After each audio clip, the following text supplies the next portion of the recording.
Welcome to the Green Building Show, where we investigate green design and building trends throughout Australia.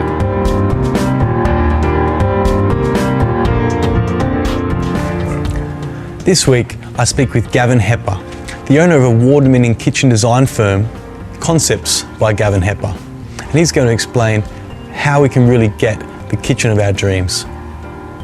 And in Australian style, I'll speak with Auckland-based architect Roger Morrison, who's going to explain the benefits of creating a multi-residential development with lightweight material.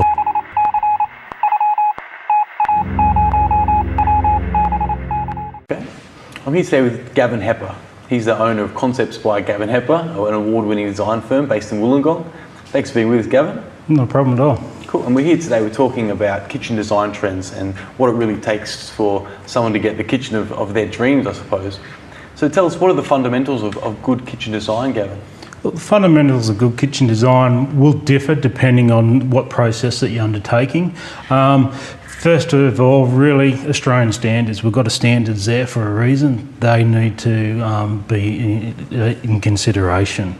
A good design architectural service obviously will take care of that for you, but putting together a good brief and really looking at what it is that you want to achieve at the end of it. Is it a renovation? Is it a new home? The size of your family, the proximity to fresh food supermarkets, so therefore what sort of storage, fresh food, refrigeration example. But really looking at the size of your home, how often you entertain, and just putting as many dot points down as possible. And that will just really make things easy to make it clear and sort of tick off the list, if you like. Okay, well, so when it comes to a brief, what do you think is more important? Just a bullet list of the specifications, or do we really want to speak with the designer about how you use the home and how you use the space? Oh, that's extremely important. Using the space. I mean, it's this cliche of your kitchen being the heart of your home. Well, within modern design, it absolutely is. So we're not looking at just the kitchen being a working kitchen, if you like. It really is just that overall living space, and so seeing that connectivity from the kitchen to the dining room to the just all the relaxing areas of the home. So talking to your designer, giving them as many points as possible, looking at the style of your home, making sure that your kitchen sits very comfortably and visually belongs within your home, but being functional at the same time. Okay, great. And I guess what do people need to consider when they're building a home from scratch as opposed to renovating their existing home? Well, a very big difference there. A renovation, you're obviously governed by the walls that are there in the majority of cases. Where new homes, we really encourage people to engage us when their new home is still on paper, if you like. Talking to their senior designers, architectural firm, giving them permission to talk to us very early in the piece, giving its design brief for the kitchen and overall living space, and we'll put together the sort of space that's needed and how that will communicate and connect to all your overall living spaces. It can save a lot of time, headaches, and money further down the track if we look at a design brief and come up with an ultimate design.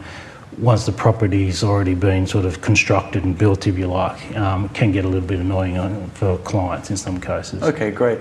And when it comes to an existing home, I guess, how do people sort of circumnavigate the limitations? They don't get the early engagement, they don't get the luxury of early engagement. So I guess, what can someone do when it comes to renovating their existing kitchen? Yeah, it is a good point. I mean, it's something that we deal with every day. That is finding a designer that you're very comfortable with, that you can see that they're striving to get the best as possible for you. So usually there is some points within there that there's a little bit of a compromise, but ultimately you're making the decision to put an investment into your property. You want to make the best decision as you can. So, always coming back to that design brief and making sure that you're getting maximum bang for buck, and that you really are happy with the end result. So it sits comfortably, it's highly functional, and just sort of looking at all the small things that pull together into an overall large picture. All right, great. And for a homeowner to have consultation with someone like yourself, a designer, Do you think it's necessary to actually employ the designer on a full-time basis and really get him in to take control of the project, or can a homeowner really just get a one-time consultation and then go to the wet trades directly, get the tiler in, get the cabinet maker in, and come up with a good area? Yeah, look, there's no written law, if you like, on how a design service should work.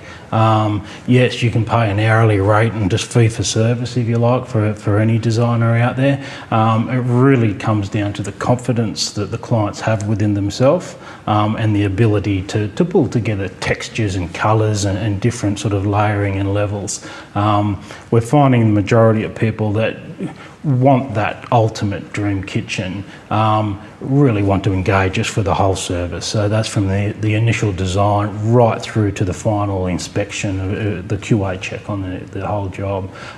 So that's where the majority of things are. However, some people do just want some design tips and helps, because there is a lot of DIY sort of systems out there for them to choose from, which we think is absolutely fantastic. So if they just need a bit of a helping hand, a lot of the time it's just a sort of a half-hour chat to give them more confidence than anything else. Great.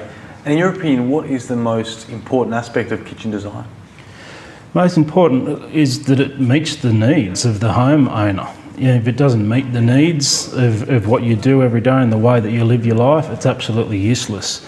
So having something that meets your needs, we all want that wow kitchen as well. We want to look at it and go, oh geez, isn't that great? But at the end of the day, it needs to meet your needs. So the size of your family, how much entertaining you do, so on and so forth. So really looking at how much storage you need, different surfaces that are going to be there for a long period of time. Here in Australia, we like to hold on to our kitchens for a very long period of time in comparison to other areas of the world. So it need to be sustainable products.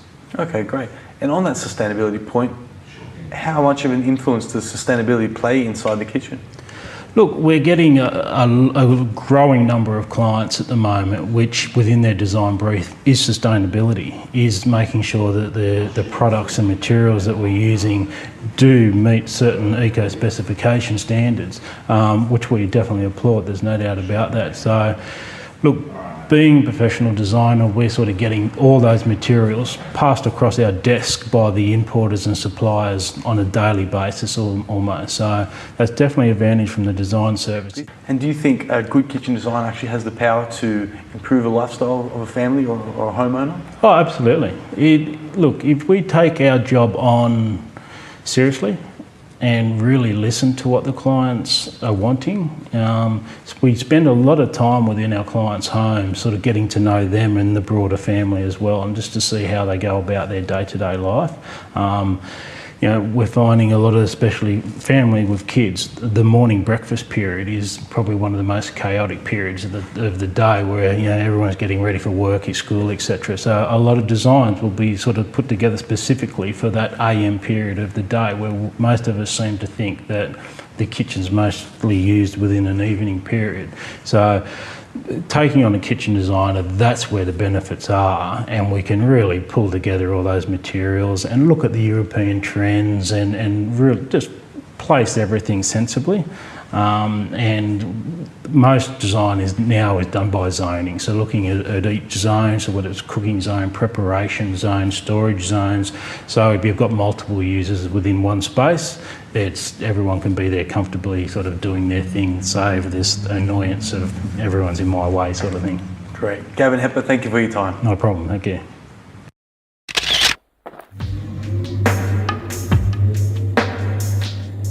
There seems to be a growing demand for this, Vic. So what's hot in eco kitchens? Just thinking about ways to have an eco-friendly kitchen. Obviously we all think have a compost, recycle, use eco-friendly dishwashing detergents and products, etc. But if you're thinking of renovating your kitchen, it's a massive opportunity to start green right from the start. And obviously a main feature of the kitchen is all your cabinetry. So maybe looking at using bamboo or some fantastic old salvaged or recycled timber would be a brilliant start. When you're doing your lights, put in smart lighting, LEDs, energy efficient lighting. Obviously your appliances as well, choose right from the start. Just choose eco-friendly and fast and low energy appliances from the start. Also you could look at clever flooring and ceilings as well. But mostly if you really think about the cabinetry and you get something smart and clever and eco-friendly there, then it's both kind of a fantastic feature and eco-friendly to start.